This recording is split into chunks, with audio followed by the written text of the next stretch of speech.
Саламатсыздарбы, сүйүктүү угармандар? Назарыңыздарда Көчө балдары повести. Автору Айгиз Баймухаметов.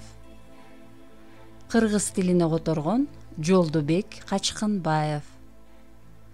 Окуп аудиолоштурган Жылдыз Турсунбаевна. Тизелерин кучактап, күчүк сымал бүрүшүп жаткан балакай катуу суукта үшүп ойгонду. Терезеге тигилсе, сыртка иңир кирүүгө да жетишкен экен. Уктаар алдында 2 кат свитер кийип, жуурканга оронуп жаткан. Бирок ошентсе да суук жандан өтүп, калтырак басып, тиштери тишине тийбей жатты. Керебетте жатуудан пайда чыкпайт. Балакай турду да үйдүн башка бөлмөсүнө кирип, дасторкондун башына келди. 2 стакан жана бош бөтөлкөдөн башка эч нерсе жок. Ал шкафтын бардык суурмаларын ачып карады. Жок дегенде нандын күкүмү же 1-2 баш картошка табылсачы. Ачкалыктан кезерип, калтырак басып, тынчтана албаган балакай эмне кылаарын билбей ачууланып: "Апа, дагы ичкенге кеттиңби?" деп кыйкырып ыйлап жиберди. Бул шаар четиндеги жыгач үйдөн дегеле киши үзүлбөйт. Апасынын бөтөлкөлөш достору үчүн бул үйдүн эшиги кенен ачык. 2 жыл мурун Данилдин атасы кайтыш болгон. Кишини куткарам деп жатып, өзү сууга чөгүп кеткен. Кайгыданбы же жалгыздыктанбы Айтор апасы иче баштады. Бир жолу үйгө бейтааныш бирөөнү ээрчитип келип, аны менен бирге жашай баштаган. Данилдин атасы дүйнөдөн кайткан соң анын жашоосунда чоң бурулуш болду. Даамдуу тамак аш ичкенин, жылуу үйдөгү керемет түштөрүн жана жөндүү кийингенди эбак унуткан. Кудум атасы бардык берекени өзү менен ала кеткендей. Бул шаарда туугандары да жок эле. Атасынын өлүмүнө чейин алар Өзбекстандан көчүп келишкен. Жана бардык жакындары ал жакта калышкан эле. Мындай болбойт, деп Данил өз алдынча ойлонду. Үйдү жылытыш керек, от жагуу зарыл. Бул ниет менен ал сыртка чыкты. Короонун бир жагын карап, кайра экинчи тарабына бет алды.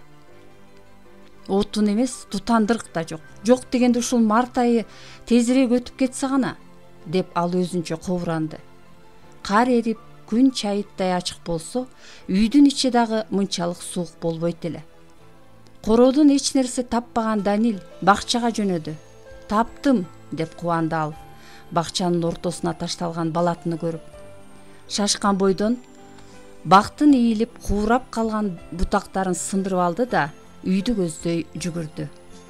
Анын ийне жалбырактуу бутактарын сындырып, болушунча майдалап мештин оозуна тизди. Ширеңкени чагып, ийне жалбырактууга тийгизер менен жалп этип заматта чатырап күйдү. Балакай кандай сүйүндү, кандай кубанды. Алакан отко кактап жылына баштады. Бирок кубанычы узакка созулган жок. Көз ачып жумганча кандай бат күйсө, ошондой бат өчтү.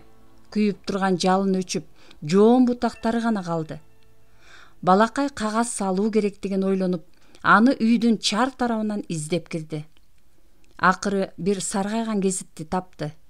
Мешке үстөлдүн астында жаткан ар кандай керексиз чүпүрөк чапырактарды да салды. Кагаз күйүп кетти. Ал эми от чүпүрөктөргө өттү. От, деги өчөгөрбү? Данил үшүгөн колдорун жылытууга аракет кылып, алаканын кайра отко кактады. Тилекке каршы от көпкө күйгөн жок. Калган отундар түтөй берип, үйдүн баарын ыш каптады. Дал ошол учурда тыштан бирөөнүн жөтөлү угулду. Ал эми дагы бири катуу күлүп жатты. Эшик ачылды да астанада коноктор, апасы, өгөй атасы жана дагы 2 бейтааныш адам. "Эмнени эле түтөтүп жатасың?" Кожойке мештин жанында турган Данилди көрүп, дароо эле аны урушууга өттү. "Колунан эч нерсе келбеген коделек. Сен менден тамак сурагандан башка эч нерсени билбейсиң." Данилге заарын чачып, тилдөө менен, жада калса бут кийимин чечпестен бөлмөнүн төрүнө өтүп барып, бир бөтөлкөнү чыгарды да дасторконго тарс эткизе койду. Эмне жалдырап турасыңар? Ар бириңерге өзгөчө чакыруу керекпи? Деп бөтөлкөлөштөрүндө тилдөөгө өттү. Мындай отуруштардын эмне менен аяктарын Данил жакшы билет. Кайтадан уруш талаш, жемелөө, ый жана айыптоолор. Анан калса дээрлик калбай калган стакандарда мезгил менен эки жакка учат.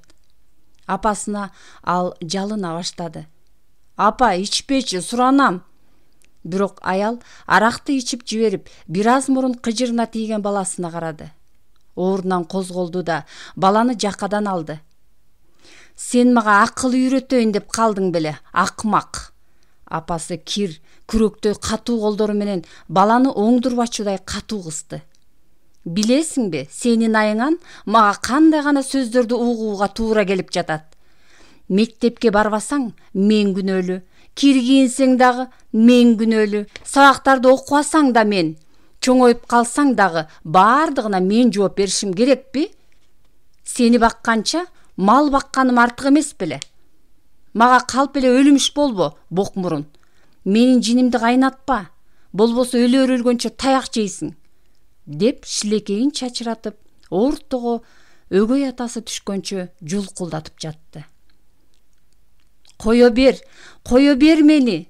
Өгөй атасына ошол эле керек болчу. Жиберчи, тырмактайын эмеге уйгактай жабышпай, деп кыйкырды ал. Апасы жинденгенинен калчылдап, зорго дем алуу менен дасторкондун четине отурду. Жапалдаш бойлуу, оозунан арак буркураган, мурутчан өгөй атасы балакайга жай басып келди да: "Эмне, адам болуп калдыңбы, я?" деди.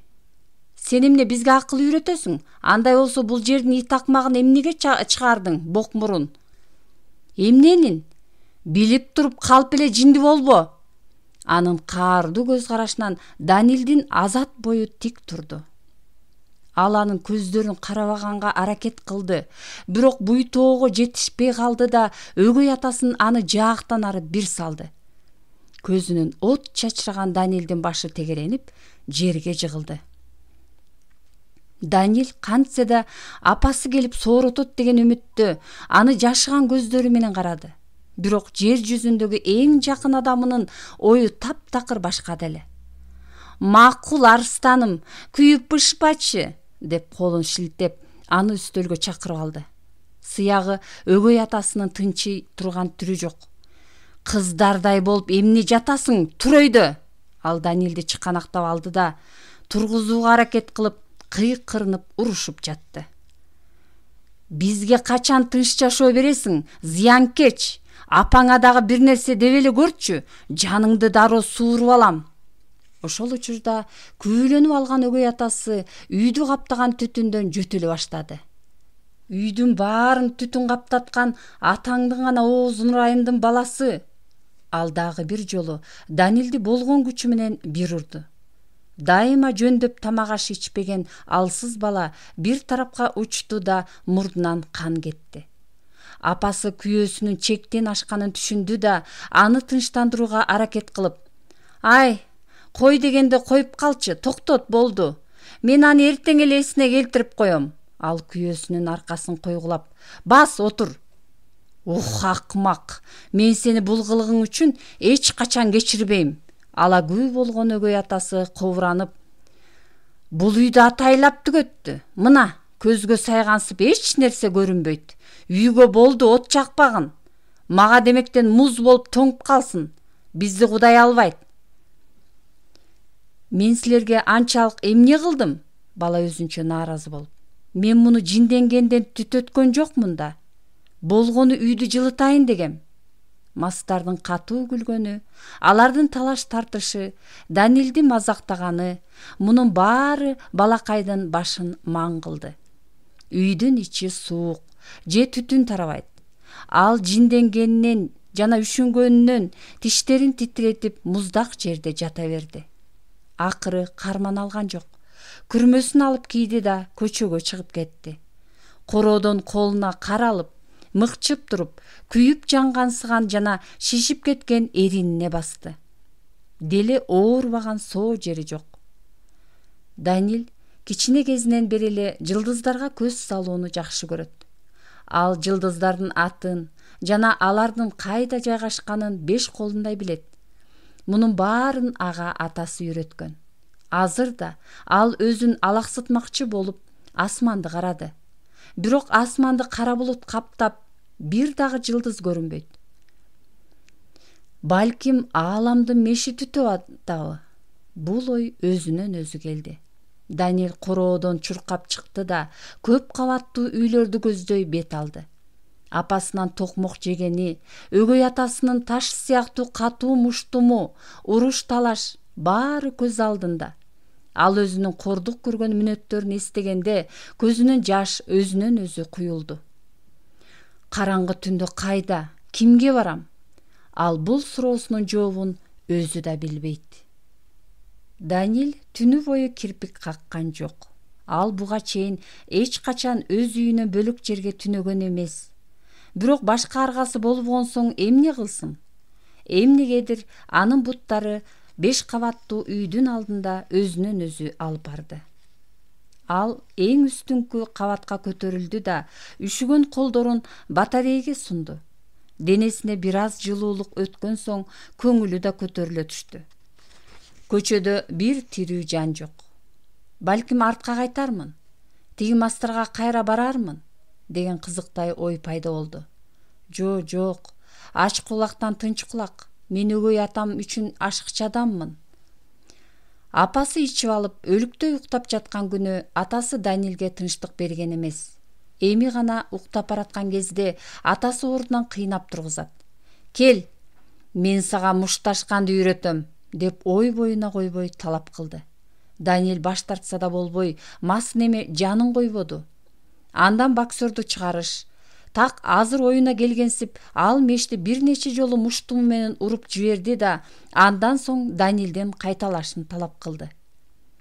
Менин колум ооруп жатат, мага бокс жакпайт, балакай каршылык көрсөттү. Эгер сен мындай коен жүрөк болсоң, анда мен сени груша кылам, деп киши коркута баштады. Мас неменин оюндагысын ким билсин? Даниэль таң калды. Анын айткандарын аткаруудан башка айла жок. Даниэль манжалары канап кеткичекти мешти кайра ургулап жатты. Ал эми аны карап турган атакесинин маашырык канганын айтып болбойт. Мен барда үйрөнүп ал, кийин баарынын өпкөсүн өзүң үзөсүң. Экинчи күнү да ошол эле көрүнүш кайталанды. Даниэлдин колунун тамтыгы чыгып шишип кетти. Мен эмне үчүн жинди немече бул мешти ургулашым керек? Менин колум ооруп жатат, болду, урбайм. Бул сөздөр үйдүн кожоюнунун ушундай бир жиндентти дейсиң. Ал көпкө ойлонбостон Даниэлди колдон алды да сыртка сүйрөп чыкты. Дагы кичинекей болуп коет. Чык! Эшикте бир аз сергип, башың иштегенде кайра киресиң. Сыртта кычыраган кыш. Даниэль сыртта кийимсиз канча турганын билбейт. Балким 10 мүнөт. Бирок бул кыска аралыкта ага түбөлүктөй сезилди. Айла жок. Бут-бутка секирип турууга туура келди. Анын буттары сезбей калган убакта алакандары менен бутун ушалай баштады. Болгону анын азап чеккенин апасы гана көрбөй калды. Ал аракка тоюп алып, таттуу уйкуда жаткан эле. Жана бир нече убакыт өткөн соң аны өгөй атасы кайра үйгө алып кирди. Даниэль кемсингенден чарчады. Эгер үйгө кайтса, тиги алкаштар аны башынан сылабай тургандыгы айдан ачык. Бала батарейге жабышып уктай баштады.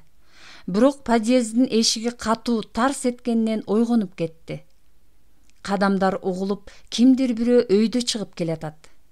Көрсө, ал орто жаштагы аял экен. Ой, сен кимсиң? Деди ал баланы көрүп. Кимге келдиң? Жок, эч кимге, деди ал калтырак баскан үнү менен. Мен жылынуу үчүн кирдим. Ошондой дечи. Макул, болгону подъезди булгаба. Болбосо кийинки жолу киргизбей коем. Сыягы бул аял анын барар жери жок экендигин түшүндү окшойт. Дагы кандай, кайсы эле эне баласын 7 түндө кубалап чыксын. Аялдын кара көздүү жана кирпиктери узун болгон сүйкүмдүү балакайга боору ачып кетти. Балким сенин курсагың ачкан чыгар. Бул сөздөрдөн улам Данилдин оозуна кычкыл суюктуктар топтоло баштады. Эртең менен эле үйдөн тамактангам, бирок баары бир курсагым ачты, деди ал уялгансып. Ал көптөн бери жөндөп тамак ичпегенин ачык айта алган жок. Бир аз күтө тур.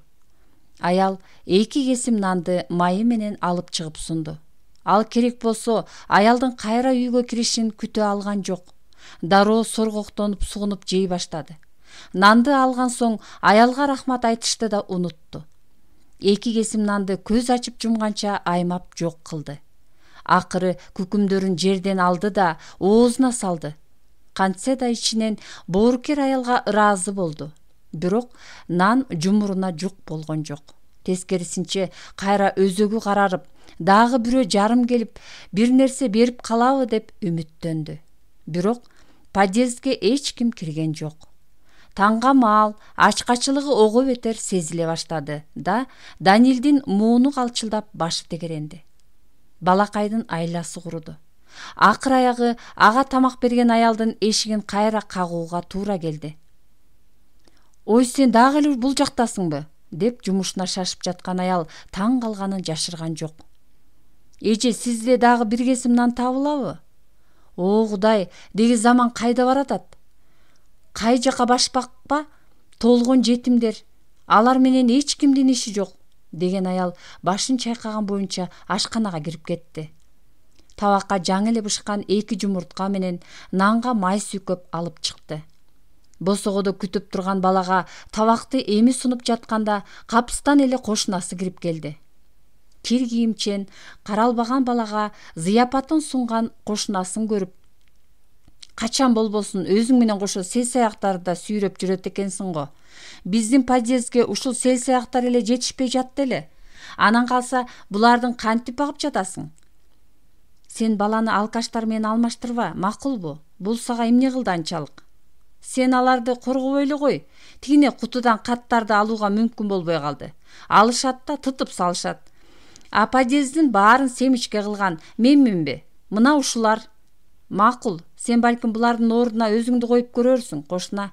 Жетишет, бул подъездге сен эмес, мен жооп берем, деп кыйкырды да жинденген аял балага асылды. Жалдырап эмне турасың? Жогол көзүмө көрүнбөй. Болбосо күйөөмдү чакырам. Бар, кайыр сурагандан пайда жок.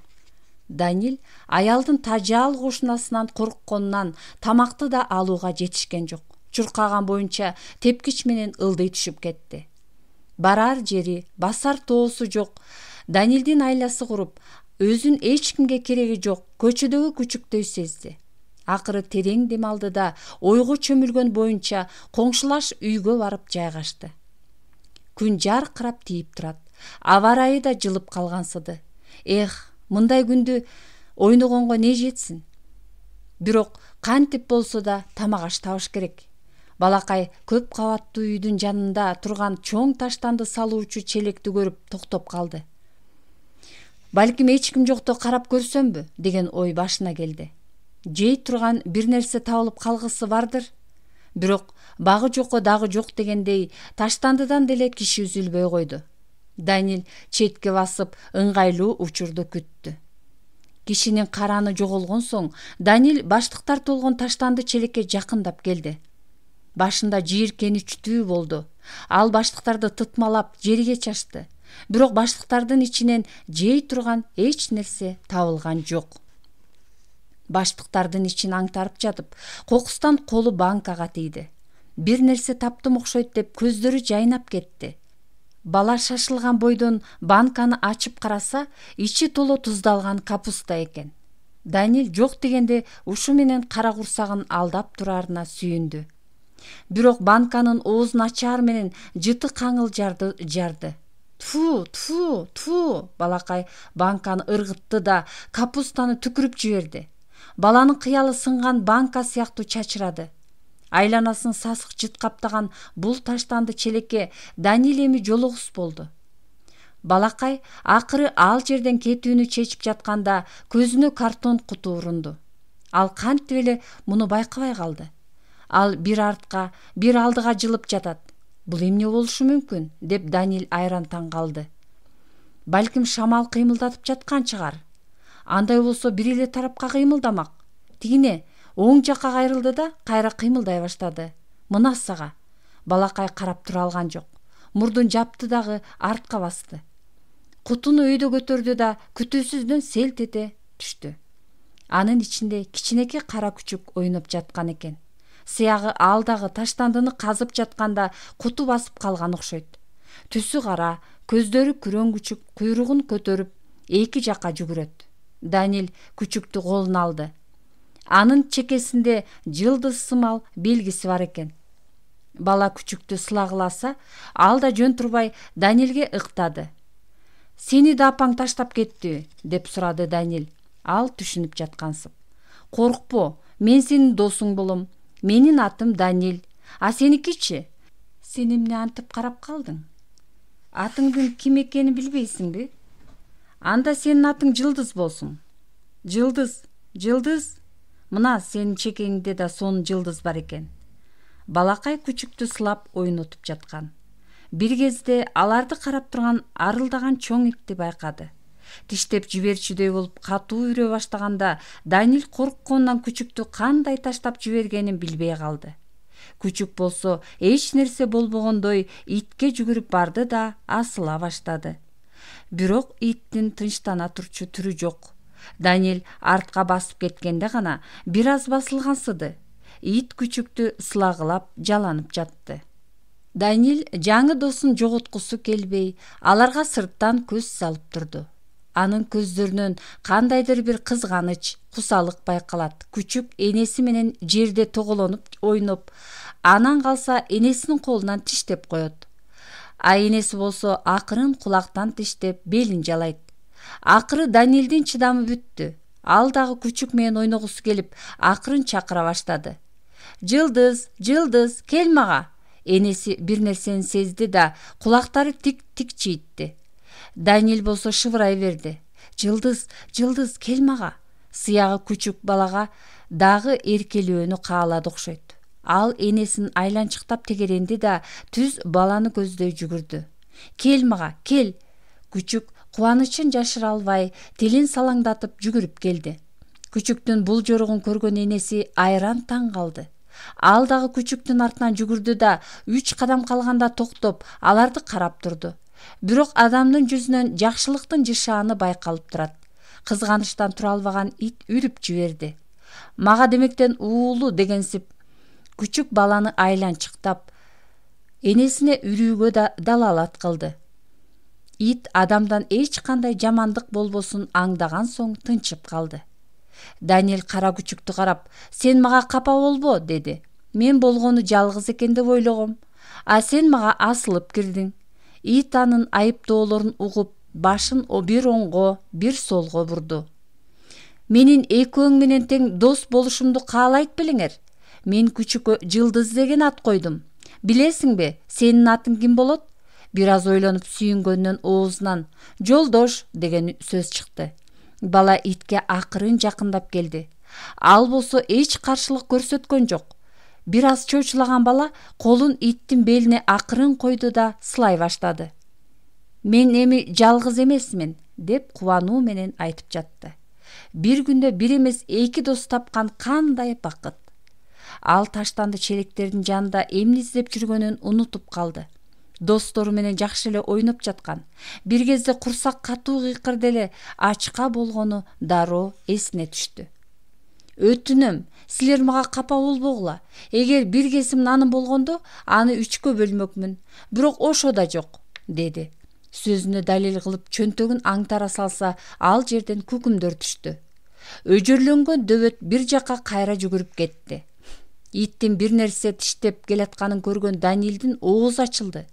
Жолдош бүтүн бөтөлкөнү тиштеп келди да нанды Даниэлдин алдына коюп жерге жатып калды. Мындай табылгадан Даниэлдин жүрөгү жылыды. Ал нанды сындырды дагы 4төн 1 күчүккө берип, калганын шаша-буша жей баштады. Кандай керемет, кандай даамдуу! Кең пейил жолдош адам менен күчүктүн нанды жеп жатканын кубануу менен карап турду. Даниэль көптөн бери мынчалык ойной элегеле. 2 досу менен үйдү тегеренип чуркады. Ит күчүктүн артынан жүгүрүп, баланы да айланчыктап жүрдү. Кичине эле мүмкүндүк боло калса, күчүктү жаагынан жалоого тырышты. Достор аянтчада ойноп жатканда Даниил кара терге түшүп чаңкап чыкты. Бирок сууну кайдан табат? Дүкөндөрдө бекер бербейт. А балким бир батирдин каалгасын кагып көрөттүрмүн деген ойдо бала подъездди көздөй бет алды. Бирок эшикке жете бергенде кирсемби же кирбесемби деген ой пайда болду. Эртең мененки окуяны эстеди да терең үшкүрүндү. Бирок кийин баары бир подъезддин эшигинин алдына келди. Эшик ачылар менен ал жактан бир кыз чыгып баратып, кокустан аны жөөлөп өттү. Ой, кечириңиз, деди кыз буйдалактап. Сиздин эч кандай күнөөңүз жок дегенсип Даниил жылмайып койду. Бул секелек Даниилге дароо тынчсыздана түштү. Ал эми Даниил сулуу кызды мурун эч жерден көрбөгөн кооз гүлгө окшотту. Кыз эшиктин маңдайында турган күчүктү байкап калды да жанына отура калып сылай баштады. Ой, бул жагымдуу күчүктү карагылачы, деп кубанычын жашырган жок. Бул сенин күчүгүңбү? Даниил мактангандай. Ооба, деди. Анын аты Жылдыз. Ооба, чынында эле жылдызчасы бар экен. Мынча сүйкүмдүү. Бейтаныш кыз күчүк менен алек болуп жатып, баланы карады да, сен күчүк менен тааныштырдың дагы өзүңдү тааныштырган жоксуң го, деди чырайлуу кыз. А мен Даниил, а сиздин атыңыз ким? Лейсян. Сиз канча жаштасыз? Мен 13-төмүн, деп Даниил колун сунду. Кыздардын жашын сурабайт, деп Лейсян кыткылыктап күлдү. Макул, айтайын, мен дагы 13 жаштамын. Мына ушундай күтүүсүз таанышуу болду. Даниил сулуу кыздан дагы эмнени сурашты билбей ойлоно түштү. Ал буга чейин кыздар менен такыр таанышып көрбөгөндүктөн сүрдөп да жатты. Лейсян болсо күчүк менен алектенип черин жазууда. Гав деген Жылдыз ортодогу сезим от жандырды. Сен ага ылдый ийилсең, ал сени жүзүңдөн сүйөт, деп Даниил тамашалуу сөзүн улады. Анын үнү баланыкындай болуп жумшак эле. Эмнегедир ушул убакыт ичинде бир башкача сезимдер пайда болуп жатканын ал өзү түшүнгөн жок. Жүрөгү жибип жатты. Лейсян кабатырлана, күчүктүн курсагы ачты го, деди эле Даниил ошол замат суу издеп келгенин эстеди. Жок, рахмат, биз тамактанып алдык, деди уялгансып. Бизге суу болсо эле, биз суу ичкибиз келип жатат. Мен, Жылдыз, жолдош дагы. А үйгө жеткиче дагы бир далай жерди басуу керек. Лейсян үйгө чуркап кирди да бат эле суу көтөрүп чыкты. А дегенде сууну өзү менен көтөрө чыккан табакка куйду да күчүктүн алдына койду. Жылдыздын суу ичип жатканын көрүп жолдош да чуркап келди. Ал эми калган жарым банка сууну Лейсян Даниилге сунду. Лейсяндын кубаныч толгон көздөрүнөн анын күчүккө болгон мамилеси байкалып турду. Ал аны бекем кучактап, батирине да алып кетүүгө даяр эле. Бирок анын кожоюну бар. Аягында чыдабай кетти да, Даниил, а сенин итиң барда балким күчүктү мага берерсиң. Бул сөздөрдөн баланын жүзү кан буугандай өзгөрүп, жок, ал менин күчүгүм, мен аны эч кимге бербейм. Лейсян өзүнүн суроосун өзү да түшүнбөй калды. Сен кабатыр болбо, мен бул жерлерге көп келем. Эгер кааласаң, баарыбыз чогуу ойнойбуз, деп бала Лейсянды тынчтандырды. Секелек кыз жылмайып күлдү. Ошентип алар эшиктин алдында бир далайга турушту. Кыздын күчүк менен такыр коштошкусу келген жок. Даниил Лейсян менен коштошкон соң базарды көздөй бет алды. Ал дүкөндөрдүн жанынан бир нече ирет ары бери басты. Бала айрыкча нан, жемиш жана ар кандай кондитер азыктарын саткан жерде көпкө турду. Ит менен күчүк дагы таттууларды каалап жаткансып, баланы айланчыктап жүрдү.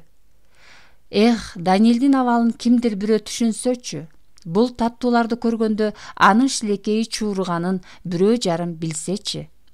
Ал базарды айланып жүргүчөктү, күн дагы батып караңгы кирди. Даниил кичинесинен бери эле караңгыдан коркот. Ал караңгы киргенде ар кандай жин шайтандар каптайт деп уккан. Бүгүн түнү кайда түнөйм? Түнкүсүн сыртта тоңуп өлөмбү деген ойлор жанын жай алдырбады. Чынында кайда баш калкаларын билбей, убара чеккен баланы шайтан шапаттар дагы коркута алган жок. Бүгүн башка үйдүн подъездине баш калкалай туралы деп 4 аяктуу досторуна кайрылды. Бир аз акылга алчап, көп кабаттуу үйлөрдү көздөй жөнөдү. Ал эмиттер болсо анын жанынан карыш да жылган жок. Даниил караңгы жол менен басып баратып, анын артынан 2 жеткинчектин ээрчип келатканын байкады. Балакай алардан жашынуу максатында оңго бурулду. Бирок тиги экөөнүн дагы калып калчудай түрлөрү жок. Корккондон жүрөгүнүн согушу ылдамдай баштады. 20 кадам басып, артын караса, тиги экөө дагы келе жаткан экен. Даниил ылдамдаган сайын экөө да тездей баштады. Баланын чекесинен тер чыгып, жүрөгү дүкүлдөдү. Качтык! Бала күчүктү колуна алды да качып жөнөдү. Ит болсо алдыга кетти. Ушундай бир ылдамдык менен артын карабай жүгүрүп баратты. Токто, токто дейм сага, токто. Азыр жетсек бутуңду сындырабыз. Бул сөздөрдү уккандан кийин Даниил болушунча дыргаяктады. Бирок тигилер дагы токтоп калбай, артынан учуп келатышты. Тур, токто! Эх, шайтан алгыр, Даниил бул жерлерди жакшы билбейт. Чуркап келе жатып дарбазага бет маңдай чыгарын ойлогон эмес. Эки капталында бийик үйлөр, ал эми алдында болсо дарбаза турат. Ал чарчады. Корккондон ыйлап жибере жаздады. Айми куугунчулар кубалап жетип калды. Өздөрү деле жарытып кийинген эмес. Бирөөсү Даниилди кубалап жетээр менен буттан чалып жиберди. Бала жерге көмкөрүлүп түштү да күчүк чаңылдап колдон ыргыды. Балага кол салган акмактарды көргөн кара ит арылдап тигилерге асыла баштады. Экинчисинин колунда кичирээк таягы бар экен. Ал таягы менен итти кубалап жатты. Могу дөбөтүңдүн оозун жапчы, арылдатпай, деп жалынгансып катуу кыйкырып жиберди. Эй, мунун жаагын бас! Даниил итти тынчтандырууга киришип, жат, жолдош, жат, жетет, болду. Бирок ит токтобостон үрө берди да бир кезде тынчтанып кожоюнунун жанына келип турду. Мен силерге эмне жамандык кылдым? Деп Даниил таң кала сурады. А сен эмне үчүн биз чакырганда токтогон жоксуң? Деп тыржыйган арыгы жакындап келди. Билбейм. Колуна таяк кармаган экинчисинин да оозунан сөз чыгып, сен биздин аймакта эмне адашып жүрөсүң? Даниил эмне дешти билген жок. Макул, коркпо, бул жерден эмне жоготтуң? Ооба, мен үйдөн качып кеттим, деп жооп берди. Бул сөздөрдөн тыржыйган арыгы кубана түшүп, демек сен өзүбүздүкү, биздин бала турбайсыңбы? А эмне унчукпайсың? Жан эле айтпайт белең. Кел, дос болобуз, деп кыска бойлуусу колун сунду. Биз сени биздин олжо деп ойлогонбуз. Даниил экөө менен тең кол кармашып саламдашты. Арык чырайы сөздү улап, кел таанышып алалы. Мен Цыган, 15 жаштамын. А мен болсо Орех, мен 12 жаштамын, деди экинчиси. Сенин ылакап атың барбы? Менин атым Даниил, мен 13-төмүн. А мен үчүн силердин ылакап атыңар мындай. Эгер айтып берсек, убакыт созулуп кетет. Коркпо. Биз сага дагы ылакап ат ойлоп табабыз, деди Цыган аттуусу. Демек сен күнөсканадан качкан экенсиң да. Даниил эч нерсе түшүнбөгөндөй түр көрсөттү. Күнөскана үйдү түшүндүрөт. Орех түшүндүрүп кирди. Күнөсканада ар кандай помидор, бадыраңдар өсөт. Үйдө кыздар менен балдар үчүн баары даяр. Алар кара курсактын камын ойлоп кыйналышпайт. А биз болсо өзүбүз нан таап жейбиз. Даниил туура дегенсип башын ийкеди. А сенчи, Даниил, эми кайда барасың? Билбейм. Азыр караңгы болгон үчүн жалгыз жүрүү кооптуу. Жүрө биз менен, деп Цыган жол көрсөттү. Биздин кандай сонун жерде жашаарыбызды билесиңби? Дегенсип Орех мактана түштү. Көптөр биздин жашообузду самашса керек. Эч ким сага тийишпейт. Эч ким акыл үйрөтпөйт. Каалагандай жаша. Мектепке бар деп мажбурлашпайт. Каалашыңча укта, жылуу, эч ким тоскоол болбойт. Бала ушундай караңгыда кайда барам деп ойлонду да балдардын артынан ээрчип жөнөдү.